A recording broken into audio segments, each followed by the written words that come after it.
بسم اللہ الرحمن الرحیم۔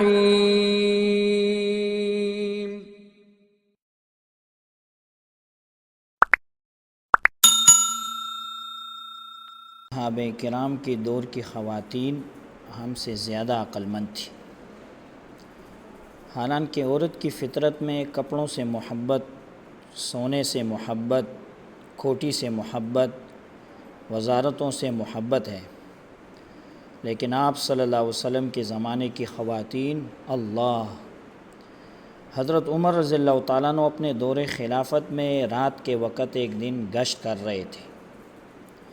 عجیب ہی پرمنظر تھا، ایک بوڑھی بیوہ عورت چھت پر بیٹھ کر آپ صلی اللہ علیہ وسلم پر درود اور سلام بھیجتی تھی، کچھ دیر تک درود پڑھ کر روتی تھی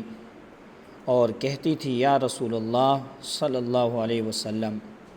موت کے بعد میرا جنت میں جانا یقینی نہیں، اگر بالفرض میں جنت میں پہنچ بھی گئی لیکن آپ والی جنت میں نہ پہنچ سکی تو میں آپ صلی اللہ علیہ وسلم کی جنت میں نہیں ہوں گی، اور میری جنت میں آپ صلی اللہ علیہ وسلم نہیں ہوں گے تو میں اس جنت کا کیا کروں گی جس میں آپ صلی اللہ علیہ وسلم کا دیدار نہ ہو۔ آج ہماری بیٹی کے آنسو اس لیے بہہ رہے ہیں کہ میں حضور صلی اللہ علیہ وسلم کی روحانی بیٹی ہوں، آپ صلی اللہ علیہ وسلم پر درود بھیج دوں، آپ صلی اللہ علیہ وسلم کی سنت پر عمل کروں، گھر کا نقشہ آپ صلی اللہ علیہ وسلم کی سنت کے مطابق بناؤں۔ حدیث میں ہے کہ جس عورت نے ذاتی مفادات کی خاطر، کپڑے کی خاطر، سونے کی خاطر، مکان کی خاطر خاوند کے سامنے منہ بنایا،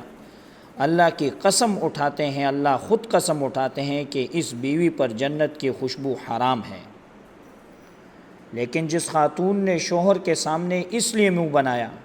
کہ تو نماز نہیں پڑھتا، تو روزہ نہیں رکھتا، تو گانا سنتا ہے، تو اللہ قسم اٹھاتے ہیں کہ بلا حساب اس عورت کو جنت میں پہنچا دوں گا۔